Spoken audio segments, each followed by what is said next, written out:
Hari ini saya mau cerita kepada teman-teman semua tentang satu kesalahan terbesar yang pernah saya lakukan di Microstock sehingga bikin saya hampir menyerah. Saya nggak bisa bilang bahwa ini karena lalai dan lain sebagainya, karena semua orang pasti pernah melakukan kesalahan dan bisa saja melakukan kesalahan. Maka dari itu saya akan bahas di video kali ini. Jadi buat teman-teman semua yang lagi belajar jualan foto di Shutterstock, di Adobe Stock, stay tune guys.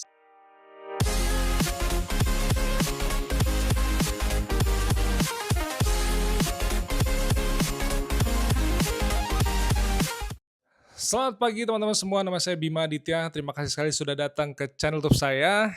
Jadi hari ini seperti tadi saya bilang, saya mau share tentang kesalahan faktor terbesar yang pernah saya lakukan di Microstock selama mungkin ini tahun ke-9 ya. Jadi 9 tahun aja masih melakukan kesalahan. Jadi saya berharap teman-teman juga bisa apa ya, satu memaklumi, yang kedua juga menganggap ini sebagai sebuah pembelajaran bersama karena ini bisa saja terjadi kepada teman-teman semua dan bisa saja teman-teman lakukan juga. Maka dari itu buat teman-teman yang barusan nyemplung atau barusan bahkan bikin akun di Shutterstock, di Adobe Stock, bisa mengambil hikmah dari apa yang akan saya ceritakan pagi ini. Kesalahan terbesar saya di Microstock adalah saya tidak pernah melihat tren. Itu kesalahan terbesar. Benar-benar itu bikin chaos. Kalau teman-teman ngikutin channel YouTube saya, teman-teman pasti paham bahwa saya adalah mantan wedding photographer. Jadi udah 12 tahun motret wedding, maka saya membawa cerita perjalanan ini adalah saya motretnya itu kebanyakan travel and culinary. Jadi 80% foto-foto saya tuh di bidang itulah. Wedding saya jualan, foto wedding saya jualan kayak table centerpiece, ada mungkin tangan, ada orang lagi berdoa segala macam, lagi mitoni segala macam. Saya jualan foto-foto itu, cuman nggak sebanyak income saya ketika saya jualan foto travel and culinary. Nah, yang menjadi hal apa ya, kesalahan itu adalah saya nggak lihat tren. Maksudnya begini, ternyata kan Shutterstock itu kan mengeluarkan tren. Saya udah ngomong itu juga di vlog-vlog saya, cuman saya sendiri juga ternyata nggak ngikutin, jeleknya di situ. Saya lihat bahwa ada tren kulineri di bidang food gitu. Ya udah, cuman saya tutup aja. Cuman jeleknya lagi adalah saya nggak baca brief. Shutterstock itu kan mengeluarkan brief, maka di 2026 ini saya akan lebih memfokuskan diri saya itu untuk membaca brief. Karena awalnya saya itu kepengen tujuannya ke Adobe Mission. Adobe Mission jelas saya belum sampai ke titik itu karena penjualan juga baru satu download, maka saya masih harus berjualan mungkin puluhan ratusan karya dulu sampai Adobe Mission itu percaya kepada saya. Tapi daripada nunggu, yang namanya saya tuh nggak begitu suka ya nunggu terus diem gitu, saya nggak suka. Makanya kalau teman-teman dulu tanya, "Mas ini ada yang foto di review gitu, saya harusnya ngapain?" Saya selalu bilang kan bahwa sambil nunggu review itu berkarya lagi, motret lagi gitu, bikin footage lagi. Kalau nunggu doang itu kurang kerjaan menurut saya. Maka saya sekarang sambil nunggu Adobe Mission, saya lagi mengerjakan konten-konten briefnya dari Shutterstock. Dan yang kemarin saya habis lakukan adalah kalau teman-teman pakai, saya nggak ngerti di Android ya, tapi di iPhone itu ketika buka apps-nya itu ada kayak, data statistik apa yang rising, apa yang sedang, in demand segala macam gitu ya. Saya kemarin bikin foto-foto tropical. Jadi, foto tropical tuh kalau misalnya saya lihat contohnya ya dedaunan, intinya kayak background and texture sih. Akhirnya saya kemarin bikin foto tentang kayak, tanaman, paku ekor kuda, saya kemudian bikin kayak tanaman di guci di rumah saya, kayak rumput-rumputan air kurang lebih gitu ya. Saya kemudian bikin lagi foto tentang halaman rumah. Jadi, kebetulan saya tinggal di tempat yang halamannya banyak tanaman gitu ya, saya foto-foto itu. Mostly sih sebenarnya kayak background and texture ya, cuman secara spesifik ternyata dari data statistiknya ini bukan bukan background and texture, tapi lebih ke arah, tropical tropical content. Akhirnya saya bikin, foto-foto tersebut. Lanjut lagi, saya kemarin bikin namanya Shutterstock Home nih, SSTK Homes lah, keyword-nya. Walaupun saya lagi coba masukin selalu dianggap invalid keyword, saya juga masih nggak ngerti gimana caranya. Cuman yang jelas adalah saya membaca brief sekarang. Jadi kalau misalnya teman-teman nonton, Shutterstock nih adalah kayak di dashboard ya, ini ada kayak content brief, itu kita bisa download, brief-nya. contoh-contoh fotonya seperti apa dikasih tahu, angle-angle-nya seperti apa dikasih tahu, mock-up-nya kayak apa, bahkan keywords-nya semua dikasih tahu. Jadi ini adalah sebuah panduan yang luar biasa. Saya percaya kalau panduannya diikutin, kontennya diikutin, ini kan brief ini kan berdasarkan data statistik market ya. Kalau ini diikutin saya rasa sales-nya akan makin bagus gitu. Saya yakin itu. Sekarang belum langsung kejual ya, cuman saya yakin bahwa saya ngikutin brief ini sesuai, saya udah masuk ke marketnya, saya udah masuk, udah nyemplung ke industrinya lebih dalam, ketimbang saya bikin foto-foto random. Walaupun sekali lagi saya bilang ya, foto kaos kaki bolong saya aja sampai udah bisa beliin saya kaos kaki berkali-kali lipat gitu.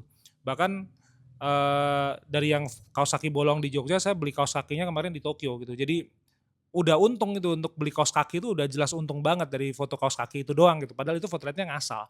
Nah yang ngasal aja berhasil, bagaimana ketika saya ngikutin konten brief. Ini luar biasa banget. Jadi kemarin saya habis bikin foto-foto homes itu saya motret di sini ada kayak kusen pintu, kemudian daun jendela, terus pintu masuk ke rumah, terus habis itu bikin lagi kayak meja sudut, jadi bukan meja sudut, meja L gitu buat duduk-duduk di coffee shop saya, itu saya foto gitu.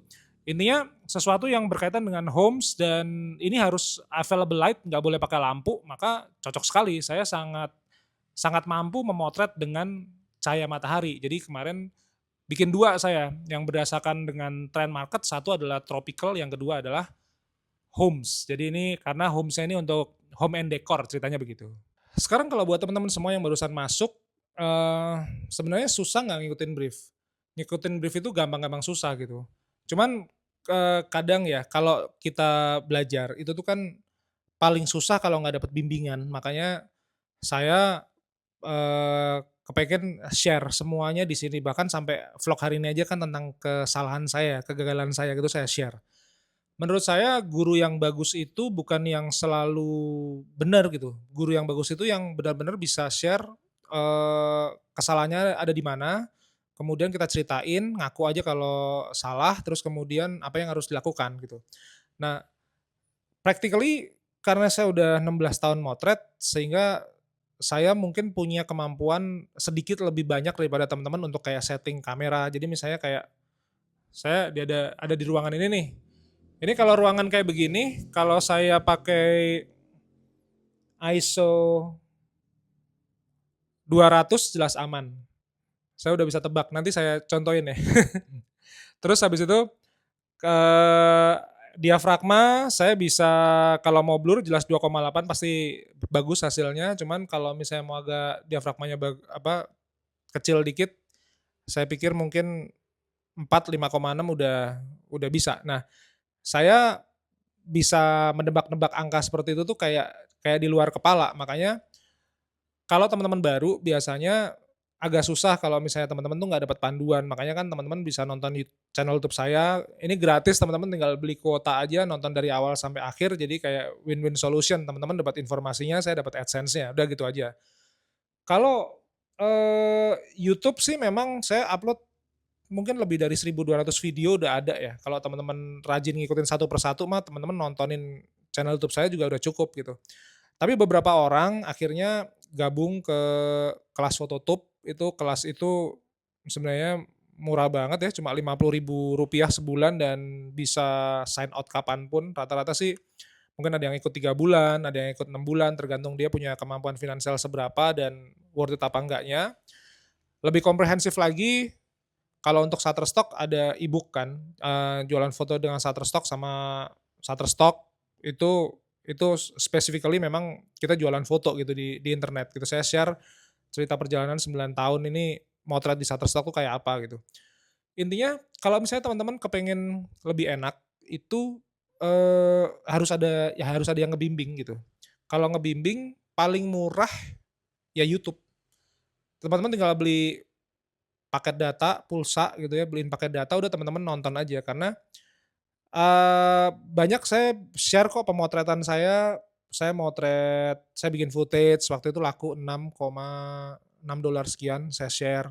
Terus saya editing juga saya share, saya bikin collection saya share, saya submission juga saya share di YouTube gitu gratisan. Cuma emang harus teman-teman harus sabar gitu, harus nyariin satu persatu.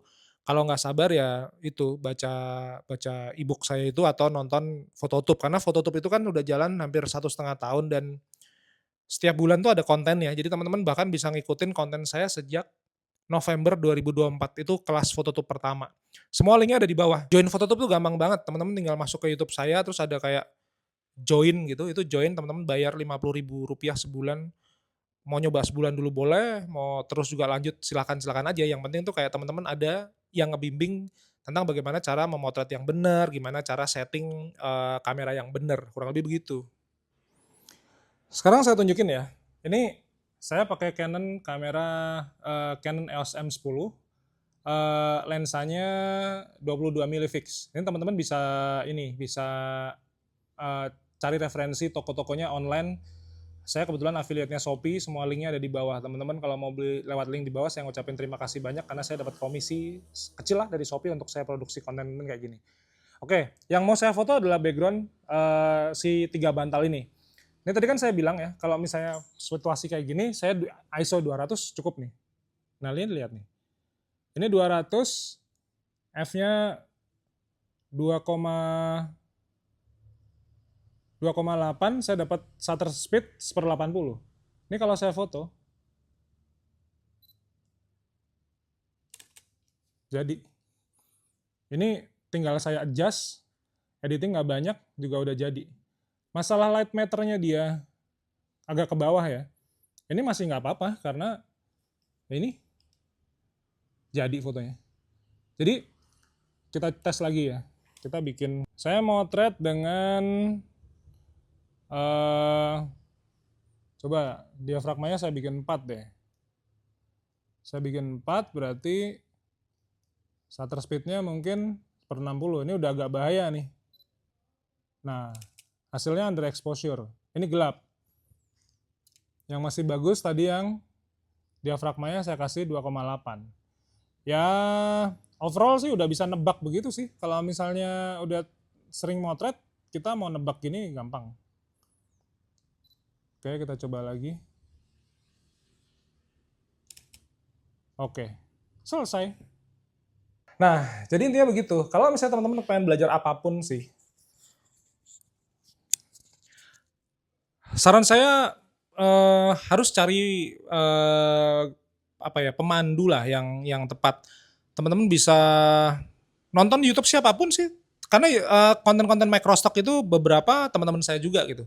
Ada Mas Rizky, ada Mas Fajrul yang bikin konten, sama Mas Amji, itu teman-teman saya semua gitu. Jadi monggo terserah. Karena kalau nggak dapat bimbingan, teman-teman nanti akan susah gitu.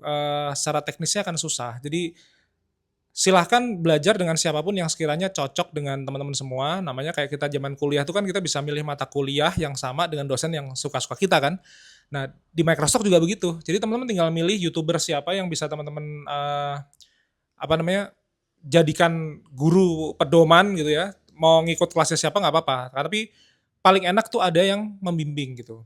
Nah, yang berikutnya yang paling saya bisa sarankan kepada teman-teman semua, kalau teknis tuh kayak tadi teman-teman udah bisa lihat, saya udah bisa nebak gitu ya. Ini kurang lebih kayak begini nih, kalau misalnya emang bingung ya udah auto aja deh misalnya gitu ya. Itu ngikutin tren. Jadi ngikutin market itu paling, ternyata setelah berlangsung lama itu paling bagus gitu. Saya tuh sampai sekarang udah daily download. Jadi setiap hari itu pasti ada aja yang ngedownload foto gitu. Jadi itu yang membuat saya seandainya downloadnya bukan 4 ya sehari, tapi misalnya yang download misalnya 20 gitu. Kan asik gitu. Rata-rata saya pernah ngitung ya, dari sebulan itu rata-rata kayak di Shutterstock itu mungkin 30-an sen sih sebenarnya. Kalau di rata-rata dari sekali payout itu sekian ratus download, misalnya saya dapat misalnya $30. Itu terdiri dari berapa ratus download, itu kira-kira berapa. Nah, itu ketemunya sekitar 30 sampai 50-an sen gitu. Nah, bayangin kalau misalnya yang ngedownload foto kita itu bukan satu perharinya, bukan 4 perharinya, tapi 10, 30 foto ke download gitu. Nah, itu kan makin bagus. Nah, saya yakin ketika udah daily download ini udah tercapai, kok saya ngikutin konten brief, ini pasti saya yakin jualannya akan makin bagus. Karena ngikutin brief berarti ngikutin kebutuhan market. Jadi begitu teman-teman semua. Jadi kesalahan terbesar saya adalah saya nggak pernah ngikutin tren.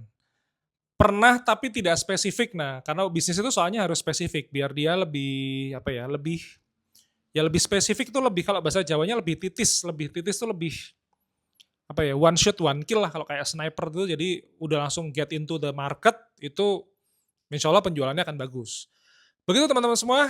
Jadi sekali lagi buat teman-teman semua yang kepengen gabung ke kelas Phototube saya ataupun kepengen membaca e-book saya jualan foto dengan Shutterstock sama Shutterstock, semua linknya ada di bawah. Jadi teman-teman tinggal pilih saja panduan mana yang paling pas kepada teman-teman semua. Even teman-teman mau nonton YouTube yang gratisan itu juga boleh. Jadi teman-teman sesuaikan dengan mana yang paling teman-teman suka. Gitu ya. Kita sampai ketemu lagi di vlog berikutnya. Nanti saya akan share lagi perjalanan saya di Shutterstock dan juga yang paling baru saya akan share lagi di Adobe Stock. Sampai ketemu di vlog berikutnya.